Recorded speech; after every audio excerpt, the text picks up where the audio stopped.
Law 8. Make other people come to you. Use bait if necessary. When you force the other person to act, you are the one in control. It is always better to make your opponent come to you, abandoning his own plans in the process. Lure him with fabulous gains, then attack. You hold the cards. An observance of the law. At the Congress of Vienna in 1814, the major powers of Europe gathered to divide up the remains of Napoleon's fallen empire. The city was alive with celebration, and the balls were the most magnificent anyone could remember. But hovering over all of it was a shadow, Napoleon himself. Rather than being executed or sent to a distant corner of the world, he had been exiled to the island of Elba, just off the coast of Italy. Even imprisoned on an island, a man as bold and resourceful as Napoleon Bonaparte made everyone nervous. The Austrians quietly plotted to have him killed on Elba, but decided the risk was too great. Russia's temperamental Tsar, Alexander I, only heightened the tension, throwing a fit during the Congress when a portion of Poland was denied him. "Beware," he threatened. "I shall loose the monster." Everyone knew exactly who he meant. Of all the statesmen assembled in Vienna, only one seemed calm and strangely unconcerned. Talleyrand, Napoleon's former foreign minister. It was as if he knew something the others did not.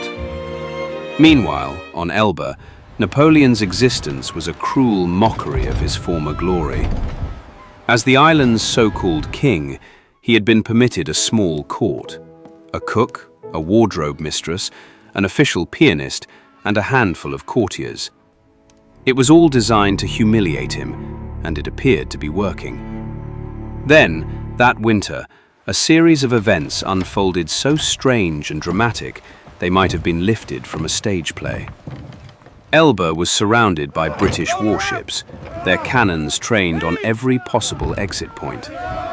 Yet somehow, in broad daylight on the 26th of February 1815, a ship carrying 900 men slipped through, picked up Napoleon, and put to sea. The English gave chase, but the ship escaped.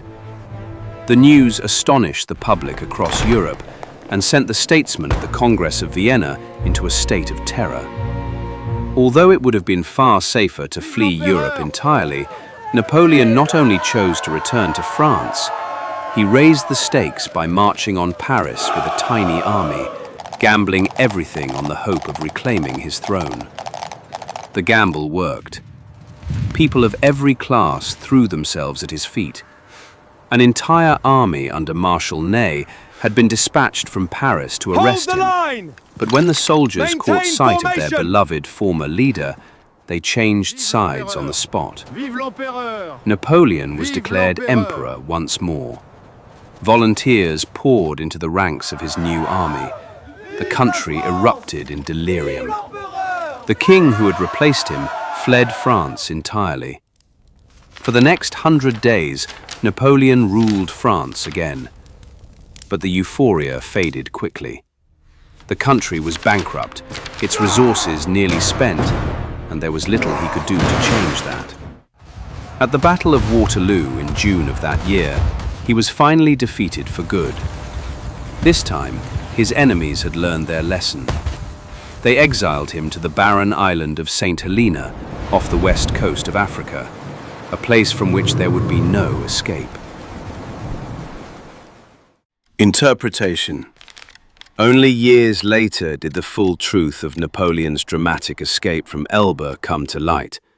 In the weeks before he made his move, visitors to his court had assured him that he was more popular in France than ever, that the country was ready to embrace him again. One of those visitors was Austria's General Koller, who convinced Napoleon that if he escaped, the European powers, England included, would welcome his return to power. Napoleon was also quietly tipped off that the English would allow him to go. And indeed, his escape happened in the middle of the afternoon, in full view of English telescopes. What Napoleon didn't know was that there was a single mind behind all of it, pulling every string. That mind belonged to Talleyrand. And Talleyrand had arranged everything not to restore Napoleon's glory, but to destroy him once and for all. Talleyrand had long considered Napoleon a dangerous threat to the stability of Europe, and had turned against him years before.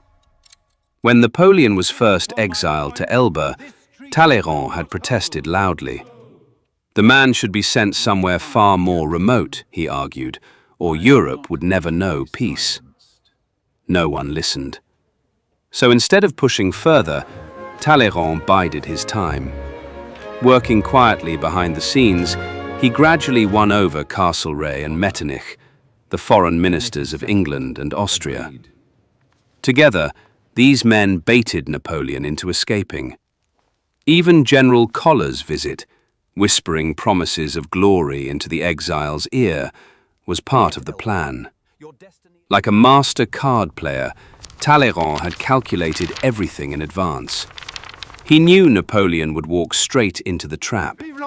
He also knew that Napoleon would lead France into war, and that given the country's exhausted condition, that war could last only a matter of months before collapsing. One diplomat in Vienna, who understood exactly what Talleyrand had orchestrated, put it perfectly. "He has set the house ablaze," he said, "in order to save it from the plague." As Otto von Bismarck once observed,